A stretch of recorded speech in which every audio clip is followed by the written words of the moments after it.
Hello students, एक बार फिर हम हाजिर हैं नई इंटरेस्टिंग और शायद कुछ बोरिंग बातों के साथ। ओके, शायद बातें बोरिंग ना हो बट हाँ इंटरेस्टिंग जरूर होगी आपके लिए, ये मैं दावे के साथ कह सकता हूं अगर आप साइंस सीरियसली पढ़ना चाहते हैं तो आज हम नई यूनिट स्टार्ट करेंगे जिसका नाम है classification of elements and periodicity in properties. मतलब इन शॉर्ट हम पीरियोडिक टेबल के बारे में पढ़ेंगे। हम उसकी हिस्ट्री से लेकर आज के रूप तक वो कैसे पहुंची ये देखेंगे। राइट, वो कहां से स्टार्ट हुई और आज तकरीबन बुक के पीछे या बुक के आगे राइट हम एक पीरियोडिक टेबल देखते हैं। ओके, आई नो आप फेमिलियर है पीरियोडिक टेबल से। आप सबने अपनी लाइफ में कभी ना कभी पीरियोडिक टेबल जरूर देखी है। राइट, उसी पीरियोडिक टेबल को उस फॉर्म में आने के लिए क्या क्या करना पड़ा, किन किन ह्यूमन पर्सनालिटी ने दिन रात मेहनत की, इसके बारे में जानेंगे। राइट, और उस पीरियोडिक टेबल जो कि आज बैकबोन है केमिस्ट्री का, वो बैकबोन कैसे है, उसके बगैर केमिस्ट्री का क्या हाल हो सकता है, ये सब जानेंगे हम इस आने वाली यूनिट्स में। राइट, आने वाली यूनिट का नाम है क्लासिफिकेशन ऑफ एलिमेंट्स। मतलब एलिमेंट्स को क्लासिफाई करना, जो एक जैसे हैं उनको एक जगह रखना। Right, and periodicities in their properties. Periodicity, periodic मतलब का पीरियड वर्ड का मतलब होता है एक ऐसा इंसिडेंट जो हर टाइम के बाद रिपीट होगा। राइट, जैसे आज जो डे है वो 7 दिन के बाद रिपीट होगा। राइट, तो ये एक पीरियड है। ओके, हम ऐसा ही अपने एलिमेंट्स में देखते हैं। हम चलते जाते हैं, हमें दोबारा से जैसे आगे बढ़े, एक एलिमेंट मिला, फिर आगे बढ़ते गए, हमने आगे जाकर देखा एक वैसा ही एलिमेंट जो हम पीछे छोड़ आए थे वैसा ही तू है, तो हमने इसको यहां रख दिया। राइट, मे बी मेरी बात थोड़ी आपको बोरिंग और कंफ्यूज कर रही हो, बट ये यूनिट पढ़ने के बाद आप बिल्कुल बोर नहीं होगे। ओके, तो पीरियडिसिटी का मतलब होता है एक टाइम के बाद किसी चीज का रिपीट होना। राइट, इसे हम पीरियडिसिटी कहते हैं। देखिए, हम इसकी हिस्ट्री बाद में पढ़ेंगे, पहले हम इसके आज के रूप को समझेंगे। आज जो हमारे सामने पीरियोडिक टेबल है हम पहले उसको देखेंगे। बहुत आसान यूनिट है और मजेदार यूनिट है। देखिए, आज की जो पीरियोडिक टेबल है वो कुछ ऐसी है। आज की पीरियोडिक टेबल का अगर मैं हल्का सा एक रफली फोटो बनाऊं तो फोटो कुछ ऐसा बनेगा। ऐसा बनेगा ये फोटो कुछ। ये हमारी आज की पीरियोडिक टेबल का हाल है। ओके, इस पीरियोडिक टेबल में देखो सबसे अच्छी बात, या मैं कहूंगा इलेक्ट्रॉनिक कॉन्फ़िगरेशन पे इस पीरियोडिक टेबल की डिपेंडेंसी अभी आपको नजर आ जाएगी। मतलब मैं ये कहना चाह रहा हूं कि अभी आपको पता लग जाएगा कि ये पीरियोडिक टेबल, आज की पीरियोडिक टेबल जिसे हम मॉडर्न पीरियोडिक टेबल कहते हैं, वो इलेक्ट्रॉनिक कॉन्फ़िगरेशन पे कितना डिपेंड करती है। देखिए, ये हमारे पास आज की पीरियोडिक टेबल है, मॉडर्न पीरियोडिक टेबल है। इसमें जो ये पहली 2 लाइन आप देख रहे हो, राइट, इन्हें एस ब्लॉक कहा जाता है। एस ब्लॉक, छोटा एस लिख रहा हूं मैं, एस ब्लॉक। राइट, ये दोनों को क्या है, ये एस ब्लॉक हैं। ओके, यहां के एलिमेंट कौन है, एस ब्लॉक एलिमेंट्स हैं। ओके, जो ये बीच वाला हिस्सा देख रहे हो ये डी ब्लॉक है, और ये जो लास्ट में जो आपने देखा या देख रहे हैं, सॉरी, ये पी ब्लॉक कहलाते हैं। ये पी ब्लॉक है, यहां के एलिमेंट पी ब्लॉक एलिमेंट्स हम इन्हें कहते हैं। राइट, और जो लास्ट में 2 वर्टिकल कॉलम आप देख रहे हो उन्हें एफ ब्लॉक एलिमेंट्स कहा जाता है। ये एफ ब्लॉक है पीरियोडिक टेबल का। ओके, अब देखिए, S block, P block, D block, F block, S P D F आपने कहां सुना है? ये आपने इलेक्ट्रॉनिक कॉन्फ़िगरेशन में देखा है। एस ब्लॉक, एस वहां देखा था। वैसे एस वर्ड आया है शार्प से। ये शार्प वर्ड कहां से आया हम आगे कभी बात करेंगे। पी आया है पेनिट्रेट से। राइट, डी आया है डिफ्यूजन से, एफ आया है फंडामेंटल से। राइट, ये एस पी डी एफ यहां से ये वर्ड आए हैं। ये लेटर जो हम देख रहे हैं ये यहां से आए हैं। Sharp, diffusion, penetrate, F for fundamental. ये हम आगे देखेंगे कि इन वर्ड का क्या मतलब है, शार्प का, डिफ्यूजन का। तो ये है आपके पास S block, P block, D block, F block. ये सारे के सारे हमने इलेक्ट्रॉनिक कॉन्फ़िगरेशन में देखे हैं। इन्हें एस ब्लॉक क्यों कहते हैं, थोड़ी देर में आपको पता लग जाएगा। इन्हें डी ब्लॉक क्यों कहते हैं, थोड़ी देर में पता लग जाएगा। पहले हम ये देखते हैं, हमारी प्रेडिक्ट टेबल कुछ ऐसी है, और जो ये लाइन है, मतलब मैं अगर इस तरीके से आगे बढ़ूं, अगर मैं इस तरीके से प्रेडिक्ट टेबल को देखता हूं, तो सबसे पहली मेरी मुलाकात होती है हाइड्रोजन से, फिर होती है लिथियम से, फिर होती है सोडियम से, फिर पोटेशियम से, रुबेडियम से, सीजियम से, फ्रेंसियम से, राइट। इस तरह जब मैं आगे बढ़ता हूं, ये मेरी प्रेडिक्ट टेबल का पहला ग्रुप है। ग्रुप, ये पहला ग्रुप है, ये दूसरा ग्रुप है, राइट। ऐसे आगे बढ़ते बढ़ते ये तीसरा ग्रुप है, ग्रुप, राइट। ऐसे आगे बढ़ते बढ़ते ये 18th ग्रुप आ जाता है।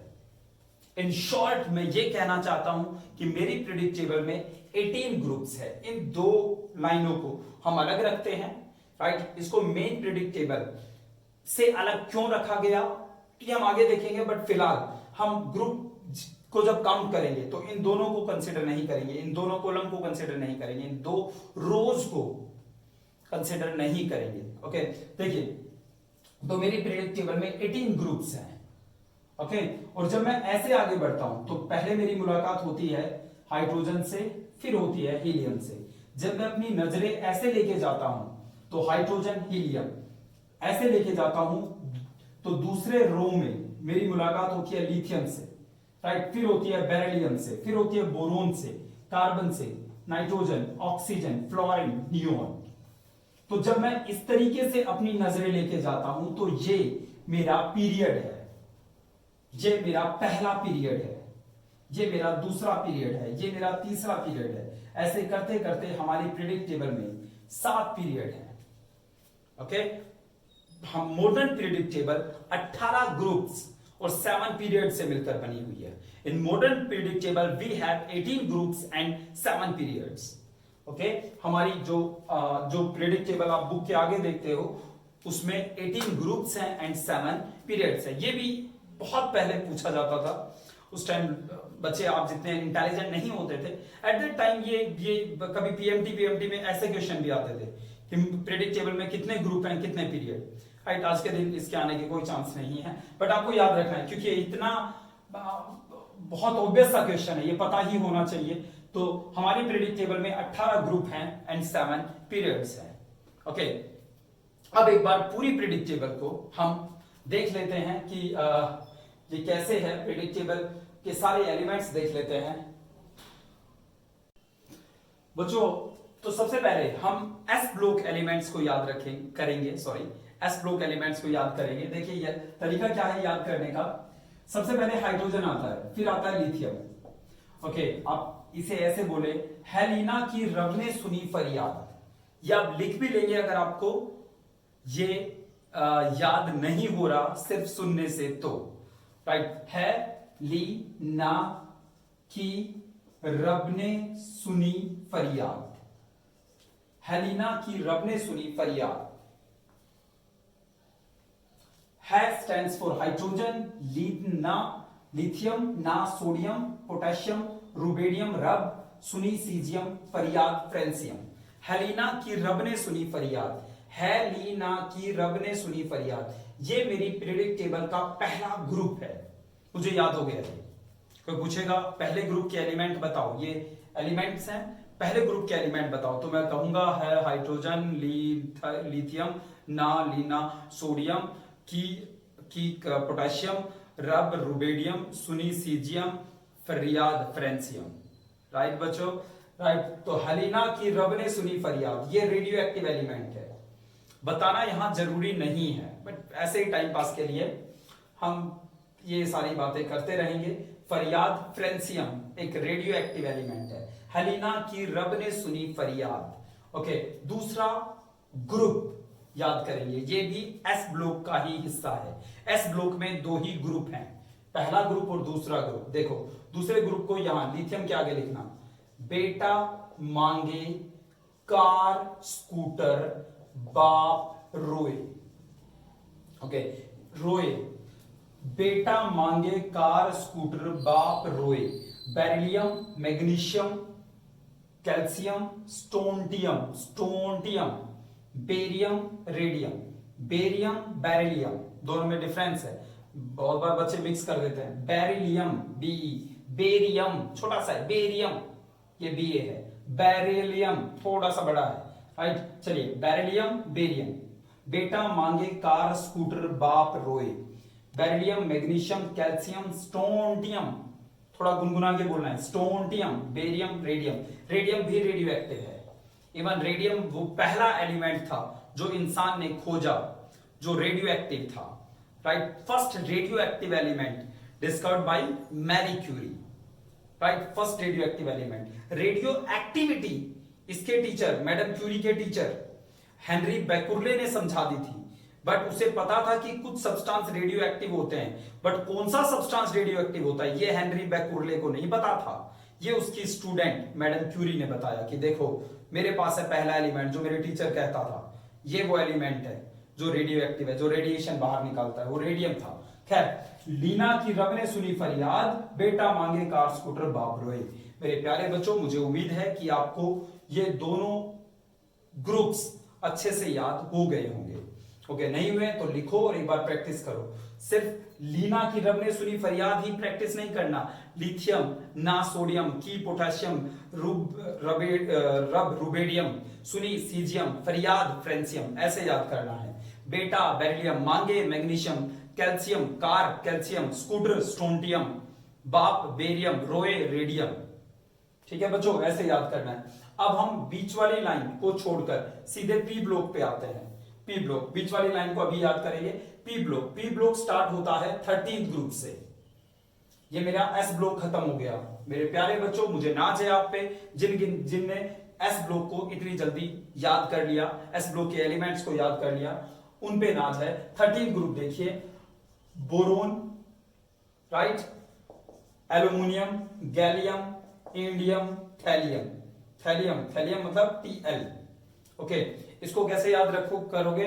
बैंगन आलू गाजर इन थैला, बैंगन आलू गाजर इन थैला, बैंगन बोरोन, आलू एल्यूमिनियम, गाजर gallium, gallium sorry not gallium, gallium, in indium 49 होता है इसका एटॉमिक नंबर, इंडिया, इंडिया से इंडियम। मुझे ऐसा लगता था कभी कि ये इंडिया ने डिस्कवर किया है इसलिए इसका नाम इंडियम पड़ा, पर ऐसा था नहीं। Okay, thallium Tl, right, thallium. बैंगन आलू गाजर इन थैला, बैंगन आलू गाजर इन थैला, राइट। लिखेंगे साथ के साथ, अगर ये आपको अच्छे से याद करना है। 14 ग्रुप पे आते हैं। कहे सियाजी सुनो प्रभु, सुनो प्रभु, कहे सियाजी, कहे, कहे मतलब कार्बन, सिया मतलब सीता जी, कहे सियाजी जी, जर्मेनियम, सुनो, सुनो, राइट, एसएन, एसएन का नाम होता है टिन, प्रभु, पीबी लेड। एसएन और पीबी सिंबल कुछ और है, नाम कुछ और है। जैसे Na सोडियम का, पोटेशियम के का, वैसा ही कुछ यहां है। SN tin, PB lead. Okay, lead spelling वही होती है लीड वाली, LEAD, पर बोला लेड जाता है। ओके, अब हम आते हैं 15वें ग्रुप पे। 15वें ग्रुप पे, 15वां group, nitrogen, phosphorus, arsenic, antimony, bismuth. नया पुराना आज सब बिकेगा, नया नाइट्रोजन, पुराना फास्फोरस, आज आर्सेनिक, आर्सेनिक, सब एंटीमनी, ये भी उन्हीं की तरह है, सिंबल कुछ और नाम कुछ और, SB एंटीमनी, राइट। ओके, सब बिकेगा, बिस्मथ। नया पुराना आज सब बिकेगा, नया पुराना आज सब बिकेगा। ठीक है बच्चों, तो ये हमारा 15th ग्रुप है। 16 देखिए, oxygen, sulphur, selenium, tellurium, polonium, ये भी रेडियो एक्टिव है। पोलैंड, मैडम क्यूरी पोलैंड की थी इसलिए उनके नाम पे इसका सिंबल रखा गया, पोलेनियम। खैर, उससे टेपो, उससे ऑक्सीजन, सल्फर, उससे सेलेनियम, टेपो टेलुरियम, उससे टेपो, I am sorry for what, कि हम नकल वकल की बात कर रहे हैं। उससे टेपो, उस oxygen, sulphur, selenium, tellurium, polonium, उससे टेपो। ये मेरा 16 ग्रुप हो गया। नेक्स्ट है 17 fluorine, chlorine, bromine, iodine, astatine. Astatine भी रेडियो एक्टिव होता है। फिर कल बाहर आई आंटी, फिर कल बाहर आई। क्रिकेट खेल रहे थे, बॉल जाती थी उठा लाते थे, बॉल जाती थी उठा लाते थे। फिर एक दिन क्या हुआ, तगड़े से खिड़की पे जाके लगी और आंटी बाहर आई सुताई करने हमारी। ओके, तो वहां से इनाम आया। फिर कल बाहर आई आंटी, फिर मतलब फ्लोरीन, कल मतलब क्लोरीन, बाहर मतलब ब्रोमीन, आई मतलब iodine, astatine, right, radioactive होता है। चलिए बच्चों आगे चलते हैं। फ्रेम से बाहर चले गए हम दुर्भाग्यवश शायद, और नहीं गए आगे से। लास्ट ग्रुप 18वां ग्रुप, राइट, हीलियम। फिर आता है नियोन, हीना, नीना और करीना, हीना, नीना और करीना, एक्सरे रंगीन। ये किसी बच्चे ने बताया था last year. Okay, Heena, Neena और करीना, हीना ही हीलियम, नीना नियोन, और मतलब एंड, और करीना क्रिप्टन, एक्सरे जीनोन, एक्सी क्या होता है जीनोन, रेडोन, आरएन का मतलब रेडोन, ये भी रेडियो एक्टिव एलिमेंट है। तो कोई आपसे कोई कहे ये 18वां ग्रुप है ना, 18वां ग्रुप, इसे नोबल गैस भी कहा जाता है, नोबल गैस। तो नोबल गैस है, नोबल गैस, सॉरी, कौन सी नोबल गैस रेडियो एक्टिव है? तो रेडोन वो नोबल गैस है जो रेडियो एक्टिव है। ठीक है, इन्हें नोबल गैस कहते हैं 18वें ग्रुप को। 17वें ग्रुप को हेलोजन कहा जाता है, 16वें ग्रुप को कैल्कोजन। आगे बढ़ेंगे, खैर आगे बढ़ेंगे, अभी कंफ्यूज नहीं करेंगे हम आपको। सिर्फ फिलहाल आपको एलिमेंट्स से फैमिलियर होना है, प्रिडिक्टेबल से दोस्ती बनानी है, ऐसा लगना चाहिए। प्रिडिक्टेबल जब देखो कि ये तो हमारे फैमिली है कि मेंबर की तरह है, सब जानते हैं हम इसके बारे में। ओके, ऐसा लगना चाहिए प्रिडिक्टेबल को देखकर। चलिए, फिर कल बाहर आई आंटी, हीना, नीना और करीना, एक्सरे रंगीन, हीना हीलियम, नियोन नीना, और right Kareena krypton, x ray xenon, एक्सी, रंगीन रेडोन। ओके, तो ये हमारा एस ब्लॉक और ये पूरा था पी ब्लॉक, राइट। ये पी ब्लॉक और एस ब्लॉक के एलिमेंट हो गए जो आपको मेरे ख्याल से याद हो गए होंगे। नहीं हुए तो दोबारा से रिपीट करो, राइट, नहीं हुए फिर रिपीट करो। चलिए, जब तक ना हो जाए तब तक बात बनेगी नहीं। अब हम आते हैं बच्चों डी ब्लॉक के पास। डी ब्लॉक के एलिमेंट्स को देखते हैं बच्चों। फोर्थ पीरियड और थर्ड ग्रुप में हमारी पहली बार मुलाकात होती है डी ब्लॉक के एलिमेंट से। I repeat, fourth period, first period में हाइड्रोजन, फिर कुछ नहीं दिख रहा, फिर हीलियम आ गया। सेकंड में लिथियम, बेरिलियम, फिर बोरोन, कार्बन, एस से सीधे पी में, राइट, एस से सीधे पी में। ओके, फोर्थ पीरियड में कौन आता है? बेटा, मांगे, कार, ये फोर्थ पीरियड में नहीं आते, सेकंड ग्रुप में आता है, मैं वैसे लिख रहा हूं। फोर्थ पीरियड में हमारी मुलाकात होती है कैल्शियम से। ऐसे फोर्थ पीरियड ऐसे है ना, कैल्शियम से अगला एलिमेंट होता है स्कैंडियम, एससी स्कैंडियम है फोर्थ पीरियड, और ऊपर लिखा रहता है थर्ड ग्रुप में हम पहली बार स्कैंडियम से मिलते हैं। पहली बार हम डी ब्लॉक की दुनिया में एंटर करते हैं, डी ब्लॉक में एंटर करते हैं।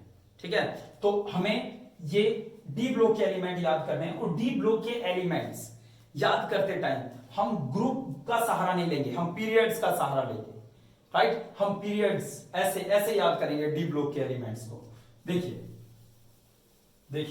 तो डी ब्लॉक का पहला एलिमेंट है स्कैंडियम, एससी स्कैंडियम, फिर आता है टाइटेनियम, फिर आता है वेनेडियम, फिर आता है क्रोमियम, फिर आता है मैग्नीज, फिर आता है आयरन, फिर आता है आयरन के बाद कोबाल्ट, राइट, फिर आता है निकल, कॉपर, जिंक। 1 2 3 4 5 6 7 8 9 10, ये 10 एलिमेंट हमें डी ब्लॉक के पहले पीरियड में मिलते हैं, राइट। डी ब्लॉक में सबसे पहले हम इन एलिमेंट से रूबरू होते हैं। Okay, scandium, titanium, vanadium, chromium, manganese, iron, cobalt, निकल, कॉपर, जिंक। याद करने का तरीका यह है, शक्ति विकर्मण फेकोनिकु जिंक, शक्ति विकर्मण फेकोनिकु जिंक, शक्ति विकर्मण फेकोनिकु जिंक। एक और बात, जब आप इसे याद करोगे तो ये आपको उंगलियों पे याद करने हैं, इसकी वजह मैं आपको आगे बताऊंगा, बट ये आपके लिए 11th और 12th दोनों में बहुत हेल्प करेंगे चीजों को समझने में और क्वेश्चंस को करने में। आगे बताऊंगा मैं आपको, बट फिलहाल आप मेरा कहना मानेंगे क्योंकि मैं आपसे बड़ा हूं, तो आप यहां से उंगलियों से याद रखेंगे इसे, राइट, मतलब उंगलियों पे याद करेंगे। सक ती वी कर मन फे को नी कु जिंक, राइट, सक ती वी कर मन फे को नी कु जिंक। ओके, सक यहाँ पहले पे आ रहा है, बहुत सारे बच्चे ऊपर से भी ऐसे काउंटिंग करते हैं, तो ऊपर से स्टार्ट कर सकते हैं। सक ती, राइट, सक मतलब स्कैंडियम, ती मतलब टाइटेनियम, वी वेनेडियम, कर क्रोमियम, मन मैग्नीज, फे फे एफी फे आयरन, को फे को मतलब कोबाल्ट, नी निकल, कु कॉपर जिंक। शक्ति विकर्मन फेको निकू जिंक। ओके, याद हो गया होगा अब तक तो। शक्ति विकर्मन फेको निकू जिंक, शक्ति विकर्मन फेको निकू जिंक, शक्ति विकर्मन फेको निकू जिंक। ओके, चलिए, तो ये हमारा 4th पीरियड है और डी ब्लॉक के मेंबर हैं ये। ओके, 5th पीरियड पे आते हैं। ओके, जरा देखो इसे कैसे याद करोगे। जिटेरियम, ये जिटेरियम का सिंबल है, जिटेरियम, रेडिक टेबल अपने सामने रख लेना। जिटेरियम बुक के आगे है। जिटेरियम, यार, जरा, निभाओ, मो, टीसी, रूह, रूह जो लटकी है पेड़ पे। यार जरा निभाओ, यार जरा निभाओ, मोटी सी, यार जिटेरियम, जरा जिरकोनियम, निभाओ नियोबियम, एनबीए नियोबियम, मो मोलिब्डेनम, मो टीसी टीसी टेक्नेटियम, इसका नाम है टेक्नेटियम। ये इंसान के द्वारा बनाया गया पहला एलिमेंट है लैब में, इसलिए हमने इसे नाम दिया टेक्नेटियम। क्यों?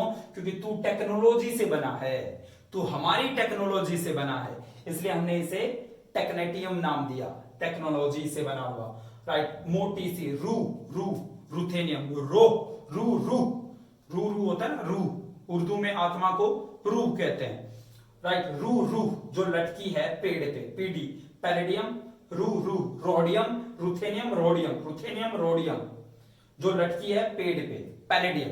आगे क्या आएगा थोड़ी देर में देखेंगे। 6th देखिए, 6th पीरियड, बस यही 3 ही पीरियड याद करने हैं आपको डी ब्लॉक में, राइट। देखो, ला हफ्ता, ला हफ्ता, वरना ओ सरजी पिट जाओगे। कैसे याद करोगे? 6th पीरियड, ला हफ्ता वरना ओ सरजी पिट जाओगे। ला मतलब ला, सॉरी, लेंथेनियम, ला हफ्ता हेफेनियम, ता टेंटलम, ये जब एक्सीडेंट हो जाता है ना तो कहते हैं रोड लग गई, तो इसकी बनी होती है। ला हफ्ता वरना, वरना वे, ये आपका टंगस्टन है, वरना, राइट, रेनियम, वरना ओ सरजी, ओस्मियम, इरिडियम, ओ सर में दोनों आ गए, देखो O S I R, sir आ गया, ओ सरजी पिट जाओगे, पिट जाओगे, प्लेटिनम। ला हफ्ता वरना ओ सरजी पिट जाओगे, आई एम सॉरी, आपको उंगली पे याद रखना है, ला हफ्ता वरना ओ सरजी, राइट, ओ सरजी पिट जाओगे। ओके, तो ऐसे ही आपको टिप्स पे याद रखने हैं। अच्छा, यहां देखो, सबसे पहले इंसान ने तांबा यूज किया। शायद आप में से कोई हिस्ट्री में इंटरेस्ट रखता हो तो उसे पता होगा, इंसान ने सबसे पहले कौन सी मेटल यूज की? आंसर है कॉपर, आंसर है तांबा, राइट, कॉपर। कॉपर के बाद दौर आया चांदी का, और चांदी के बाद दौर आया सोने का। तांबा, चांदी, सोना। ओके, तो कॉपर, फिर पैलेडियम के आगे आएगा सिल्वर, प्लेटिनम के आगे आएगा गोल्ड, जिंक, कैडमियम, मरकरी। तो ये हमारी पीरियडिक टेबल का मेन हिस्सा हो गया। एफ ब्लॉक को हम आगे देखेंगे, राइट। बस ये इसको याद रखना आपको, मैं एक बार दोबारा से रिपीट कर देता हूं। शक्ति विकर्मन फेको निकू जिंक, यार जरा निभाओ, यार जरा निभाओ, मोटीसी, यार जरा निभा, यार क्या निभा, मोटीसी, मो मतलब मैलेडियम, टीसी टेक्नेडियम, रू रू, यार जरा निभा, आगे की बात बिल्कुल अलग है, यार जरा निभाओ, मोटी सी रूह, रूह जो लटकी है पेड़ पे, रू रू, रूथेनियम, रोडियम, रू रू जो लटकी है पेड़ पे। ओके, ला हफ्ता वरना ओ सरजी पिट जाओगे। ओके, तांबे, तांबे के बाद आया दौर चांदी का, चांदी के बाद दौर आया सोने का, जिंक, कैडमियम, मरकरी। ये हमारे डी ब्लॉक के एलिमेंट्स हो गए। ओके, नेक्स्ट है बच्चों, वो क्या है जो किसी एलिमेंट को डी ब्लॉक का बनाती है, वो क्या है जो किसी एलिमेंट को एस ब्लॉक का बनाती है। राइट, आगे समझ गए मैं क्या कहने वाला हूं। वो क्या है जो किसी एलिमेंट को, तो वो क्या है जिसकी वजह से कोई एलिमेंट पी ब्लॉक का बनता है। देखिए बच्चों, इन सारे सवालों का जवाब है इलेक्ट्रॉनिक कॉन्फ़िगरेशन। I'm sorry, मुझे ये कहना चाहिए, इन सारे सवालों का जवाब है इलेक्ट्रॉनिक कॉन्फ़िगरेशन के पास। देखिए, अगर आप मुझसे ये पूछे कि बोरोन, जिसका एटॉमिक नंबर 5 होता है, कि बोरोन किस ब्लॉक का एलिमेंट है।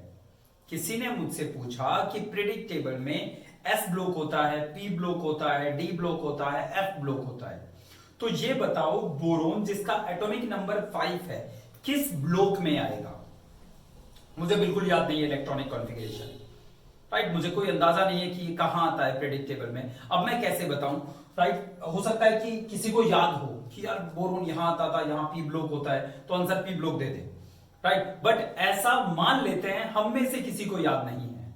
राइट, इस तरीके से उसके दिमाग में बोरोन आ ही नहीं रहा, पता नहीं कहां आता है पीरियोडिक टेबल में। ठीक है, राइट, तो उसने इलेक्ट्रॉनिक कॉन्फ़िगरेशन लिखनी स्टार्ट की। 1s2 बोरोन की electronic configuration, 2s2 1s2 2s2 2p1, 5 electron हो गए पूरे। ये बोरोन की इलेक्ट्रॉनिक कॉन्फ़िगरेशन। आप ध्यान से सुनिए, एक छोटी सी बात में पूरा जवाब आ जाएगा।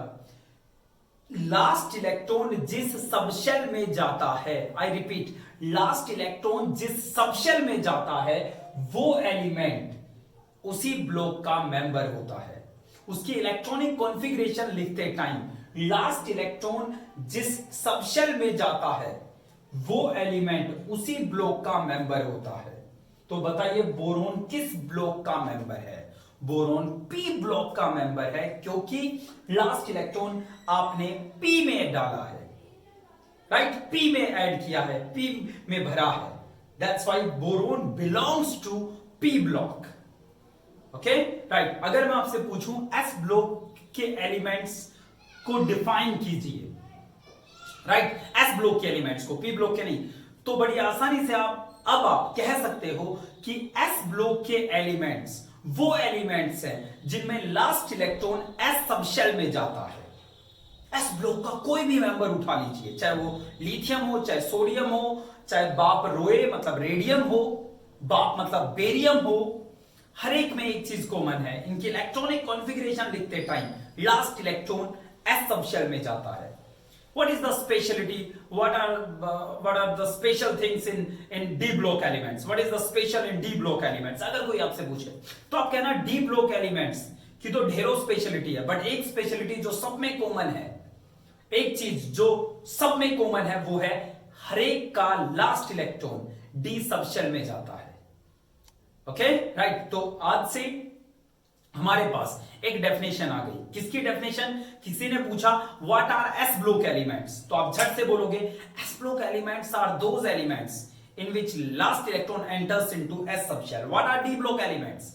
D block elements are those elements in which last electron enters into D subshell. What are p block elements? P block elements are those elements in which last electron enters into p subshell. What are f block elements? F block elements are those elements in which last electron enters into f subshell. Right, इसके कुछ प्रमाण देखते हैं, evidence देखते हैं। Boron आप देख सकते हो अपनी पीरियोडिक टेबल में वो पी ब्लॉक में आ रहा है। ओके, पी ब्लॉक का मतलब लास्ट में। मैं एक छोटा सा एक मॉडल बना देते हैं पीरियोडिक टेबल का। ऐसी है हमारी पीरियोडिक टेबल, I'm sorry, ऐसी कुछ थोड़ा सा ये बीच में डी ब्लॉक है, राइट, ये एफ ब्लॉक है। ओके, ये एस, ये पी, ये डी, ये एफ। ओके, कुछ ऐसी हमारी पीरियोडिक टेबल। देखिए कुछ और एलिमेंट्स को देखते हैं। सपोज हम बात करें अगर मैग्नीशियम की, एटॉमिक नंबर 12 मैग्नीशियम का, बेटा मांगे बेरिलियम से नीचे आता है। Okay, electronic configuration 1s2 2s2 2p6 2 4 6 4 10 2 12 electron बने, 3s2। लास्ट इलेक्ट्रॉन किस सबशेल में गया है? एस सबशेल में, तो ये एस ब्लॉक का मेंबर है। ठीक है बच्चों, ये एस ब्लॉक का मेंबर है। कौन? मैग्नीशियम। ओके, आता भी यही है, बेटा मांगे सेकेंड ग्रुप में आता है। सेकेंड ग्रुप एस ब्लॉक का ही एक ग्रुप है। ओके, नेक्स्ट देखते हैं, कोई डी ब्लॉक का एलिमेंट उठाते हैं। डी ब्लॉक का पहला element scandium, Sc, atomic number 21। Scandium की इलेक्ट्रॉनिक कॉन्फ़िगरेशन लिखते हैं, देखते हैं हम जिसे डी ब्लॉक का समझ रहे हैं क्या वो वाकई में डी ब्लॉक का है। देखते हैं, 1s2, 21 इलेक्ट्रॉन भरने, 2 भर दिए, 2s2, 2p6, 1p नहीं हो सकता क्योंकि फर्स्ट शेल में p सब शेल नहीं आता। फर्स्ट शेल में p सब शेल नहीं आता, सेकेंड शेल में d नहीं आता, तो 2d नहीं आएगा। अब आ गए हम 3s के पास, 3s2, नेक्स्ट है 3p, 3p6। ओके, कितने हो गए? 2 4, 6 और 4 10, 2 12, 6 18, 21 भरने। 3p के बाद कौन आता है? 4s2, राइट, 20, अभी भी एक बच गया। 4s के बाद कौन आता है? 3d1। लास्ट में हमने 3d1 भरा, लास्ट इलेक्ट्रॉन d में गया है, राइट। इस बेस पे हम कह सकते हैं कि स्कैंडियम डी ब्लॉक का मेंबर है, राइट। लास्ट इलेक्ट्रॉन d में गया है, तो ये डी ब्लॉक का मेंबर हुआ। कुछ और बात, एक इंपॉर्टेंट बात जो मैं आपको पिछली यूनिट में, सेकेंड यूनिट में ही बताना चाह रहा था, बट वहां मैं आपको कंफ्यूज नहीं करना चाहता था, इसलिए नहीं बताई। जरा देखिए, ये स्कैंडियम है, right, atomic number 21, electronic configuration 1s2, 2s2, 2p6, 3s2। ये कहां से आया? ये यहां से आया है, 1s, फिर इसके नीचे हम 2s, 2p, फिर नीचे लिखते हैं 3s, 3p, 3d, फिर आता है 4s, 4p, 4d, right, and 4f भी है, 4 शेल में f भी आ जाता है, f सब शेल है। ओके, और इस तरीके से मैं 5 भी लिख सकता हूं, बट उसकी जरूरत नहीं पड़ेगी स्कैंडियम के लिए। ऐसे एरो का साइन हमने बनाया। ये क्यों बना रहे हैं? क्योंकि हमारे पास कौन है? हमारे पास ऑफ-बाउ है, ऑफ-बाउ प्रिंसिपल, जो कहता था पहले उसे भरो जिसकी एनर्जी कम है। ये डायग्राम, ये जो हम रफली जो बनाया है हमने, वो हमें एनर्जी के बारे में बताता है, राइट। ये बताता है कि यहां से स्टार्ट कीजिए, सबसे कम एनर्जी 1s की है तो उसे भरिए। 1s जब भर देते हैं तो खत्म हो जाते हैं, तो अगले एरो पे आ जाइए, अगले एरो पे, राइट, अगले तीर के निशान के पीछे चले जाइए। फिर अब 2s को भरिए, जब 2s भर जाए तो फिर पीछे आइए, फिर 2p के बाद 3s, फिर ये 3s पे खत्म हो गया, फिर अगले एरो पे आइए, 3p के बाद 3d नहीं 4s को भरिए। ओके, तो ये हमें ऑफ-बाउ ने जो कहा था, राइट, उसको मानने में, उसको समझने में, या उसके सिद्धांतों पे चलने में हमारी हेल्प करता है ये। ओके, इसके अलावा एक और चीज है जिससे आप एनर्जी का पता लगा सकते हैं, वो है N+L rule. N+L rule, right, इसे बोहर-बरीज रूल भी कहा जाता है, बोहर-बरीज रूल। ये एक बच्चे ने पूछा तो मुझे याद आया कि ये आपको करना चाहिए था लास्ट यूनिट में, बट ये वो बात नहीं है जिसकी मैं थोड़ी देर पहले बात कर रहा था कि मैं पिछले यूनिट में हमने छोड़ दिया। वो एक नई बात है, वो हम आगे देखेंगे। फिलहाल N+L रूल देखिए, इसे बोहर BURRY बरीज रूल भी कहा जाता है, बोहर-बरीज रूल। N+L रूल की हेल्प से आप एनर्जी का पता लगा सकते हैं, राइट। किसकी एनर्जी ज्यादा है, किसकी कम है, ये पता लगा सकते हैं। जैसे आपने मुझसे कहा कि 2p और मान लो 4s में से किसकी एनर्जी ज्यादा है, राइट, आपने ये कहा, तो मैं N+L 2p में n तो 2 हो गया, राइट। L की वैल्यू p के लिए कितनी होती है? L 0 होता है s के लिए, L1 होता है p के लिए, L2 होता है d के लिए, L3 होता है f के लिए। 2p, p का मतलब L कितना? 1, तो वैल्यू आ गई 3। अब 4s की बात करते हैं, तो 4 प्लस L, s के लिए L 0, तो वैल्यू आ गई 4। तो ये ज्यादा वैल्यू है, इसका मतलब 4s की एनर्जी ज्यादा है 2p से, मतलब 2p पहले भरा जाएगा, 2p पहले भरा जाएगा 4s से, ठीक है। ओके, अब एक और एग्जांपल करते हैं, 2p एंड 3s।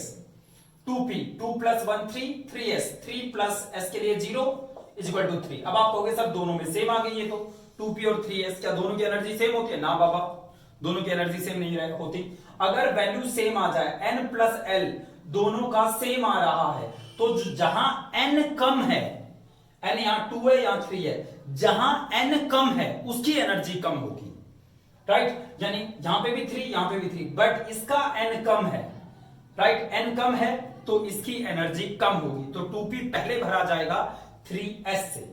ओके, एक और एग्जांपल लेते हैं, बात करते हैं 3p नहीं, बात करते हैं 3d और 4s की, 3d and 4s, right? 3d 3 plus l कितना है?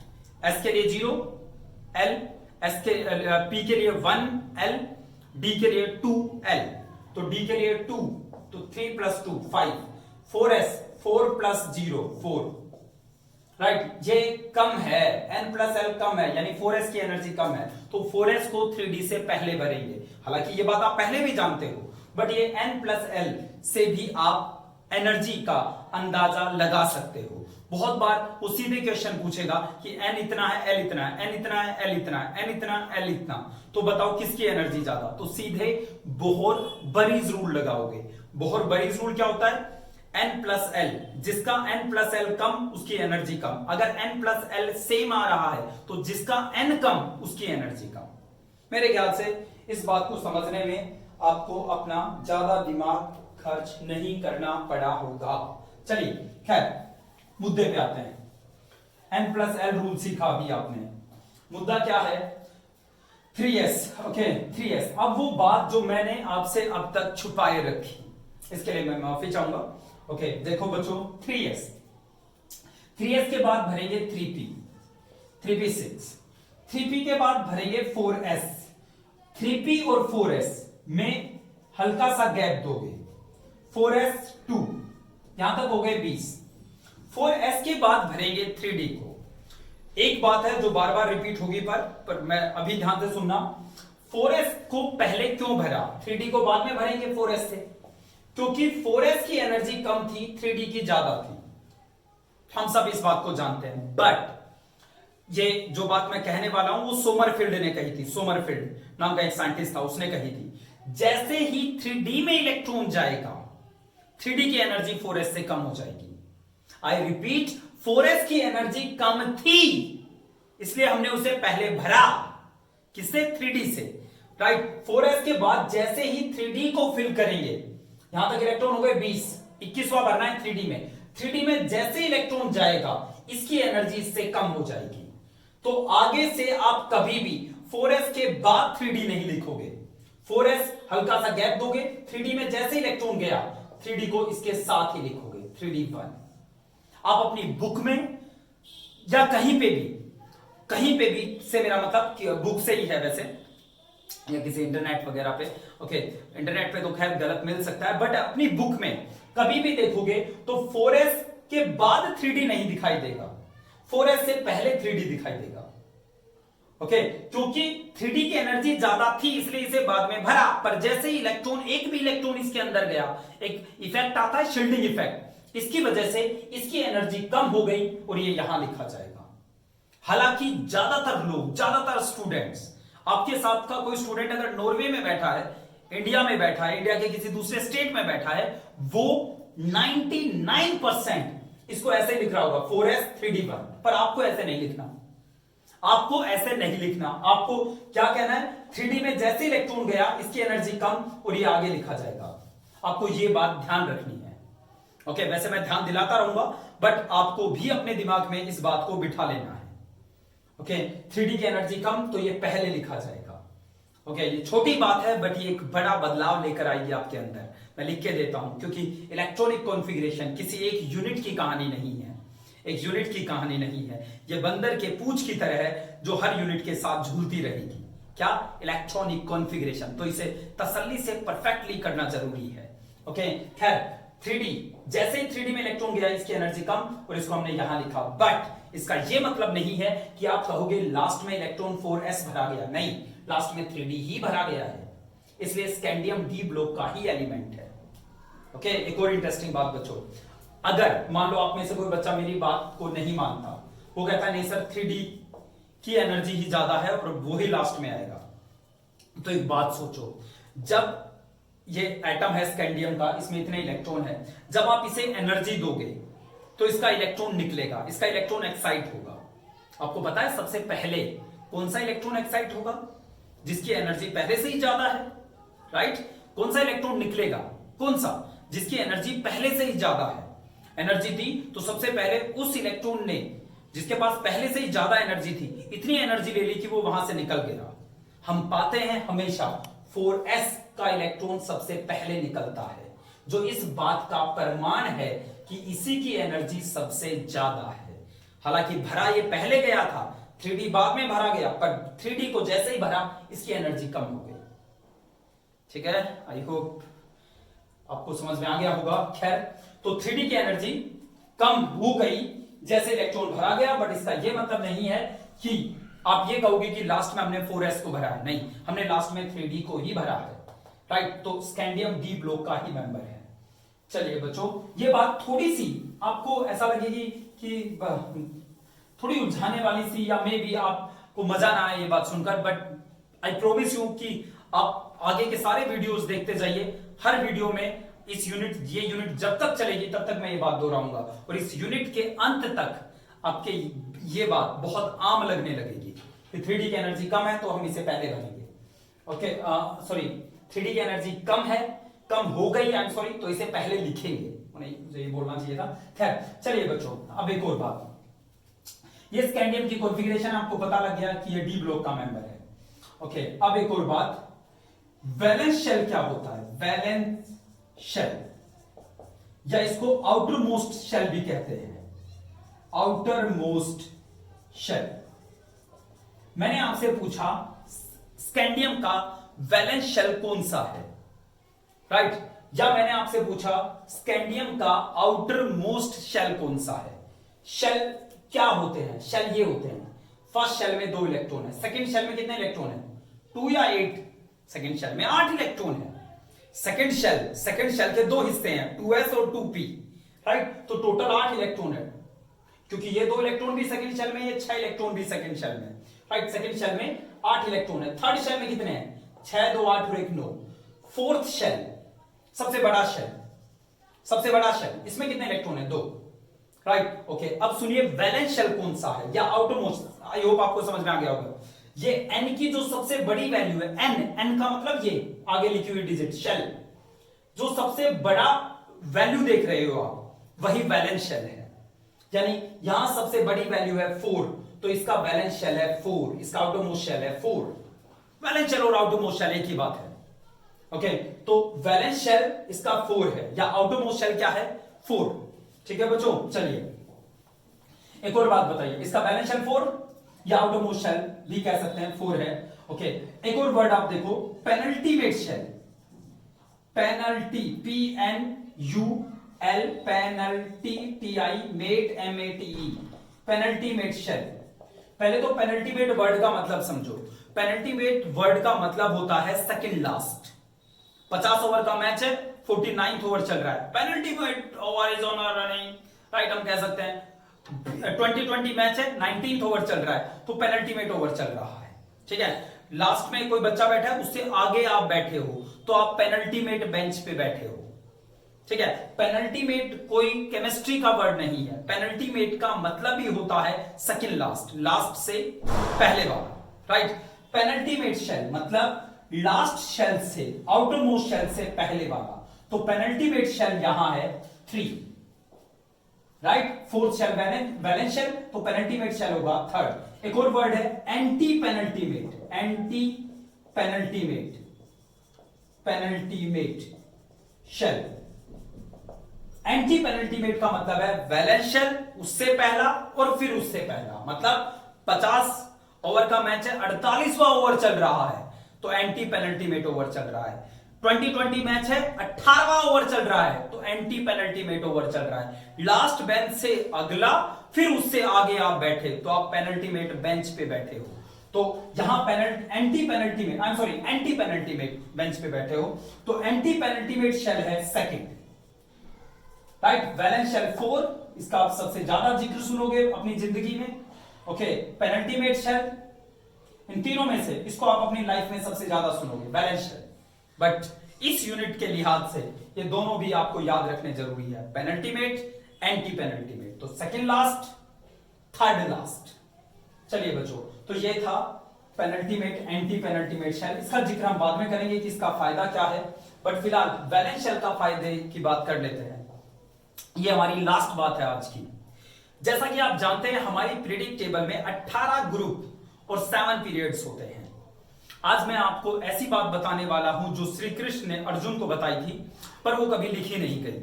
ओके, वो सिर्फ आपको और मुझे पता है। वो ये थी कि जो वैलेंस शेल होता है वही उस एलिमेंट का पीरियड होता है।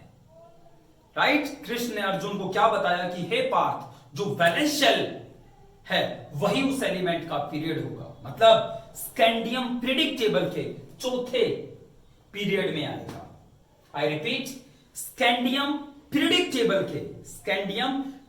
टेबल के चौथे पीरियड में आएगा।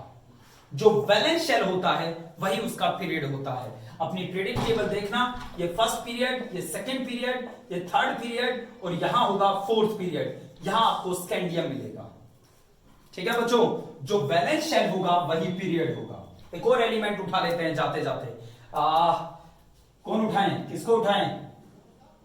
Fe को उठाऊंगा मैं, ताकि आपको वो वाली बात मैं दोहरा सकूं। 1s2, 2s2, 2p6, कौन सी बात? अभी 3s2, 3p6, 3p के बाद 4s भरा जाता है, 4s2 हो गए 20, 26 भरने हैं। 26 एटॉमिक नंबर है आयरन का, तो 20 के बाद 26 पे यहां नहीं यहां लिखोगे, क्योंकि आप उन 1% बच्चों में से हो इस देश के जो लास्ट में नहीं 3d को यहां लिखेंगे, क्योंकि उन्हें पता है जैसे ही 3d में इलेक्ट्रॉन गया उसकी एनर्जी कम हो जाएगी।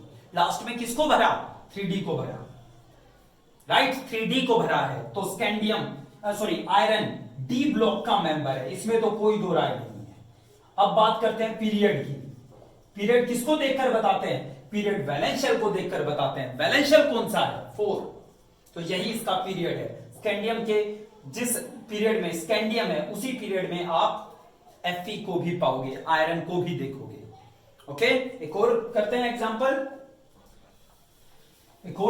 करते हैं। Silicon, atomic number 14, atomic number silicon का 14 होता है। इलेक्ट्रॉनिक कॉन्फ़िगरेशन 1s2, 2s2, कोई कोमा नहीं आएगा, 2p6, राइट, 10 इलेक्ट्रॉन भर गए, 3s2, 12 हो गए, 3p, 2 और भरने हैं, दैट्स इट, 3p2, 14 हो गए पूरे। चलिए बताइए, लास्ट इलेक्ट्रॉन किस में गया? p में, तो ये p ब्लॉक का मेंबर है। खैर, मुझे आपको से पूछना है ये किस पीरियड का मेंबर है? ये थर्ड पीरियड का मेंबर है। इसका पीरियड है थर्ड। आप देख सकते हो अपनी प्रीडिक्ट टेबल में जो थर्ड पीरियड है वहां कहीं आगे जाकर आपको सिलिकॉन दिखाई देगा कार्बन से नीचे। ठीक है बच्चों, तो ये था आज आपने क्या सीखा वो मैं फाइंड अप कर देता हूं। आज आपने सबसे पहले प्रीडिक्ट टेबल के एलिमेंट्स को याद करने का तरीका देखा। दूसरी बात, आपने ये देखा कि उसे ग्रुप और पीरियड्स में डिवाइड किया जाता है, उसे ब्लॉक्स में डिवाइड किया जाता है। अगली बात आपने ये देखी कि किसी भी एलिमेंट का जो लास्ट इलेक्ट्रॉन जिस सबशेल में जाता है वो उसी ब्लॉक का मेंबर होता है। लास्ट बात आपने ये सीखी कि उसका जो वैलेंस शेल होता है वही उस एलिमेंट का पीरियड होता है पीरियडिक टेबल में। आई होप आज का लेक्चर आपको समझ में आया होगा। दूसरी बात, इस यूनिट को लेकर आप थोड़े से आशावादी हुए होंगे, पॉजिटिविटी आई होगी कि यूनिट इजी है। कल हम देखेंगे कि किसी एलिमेंट का ग्रुप कैसे निकाला जाता है। कल से मेरा मतलब अगले लेक्चर से है। थैंक यू वेरी मच बच्चों।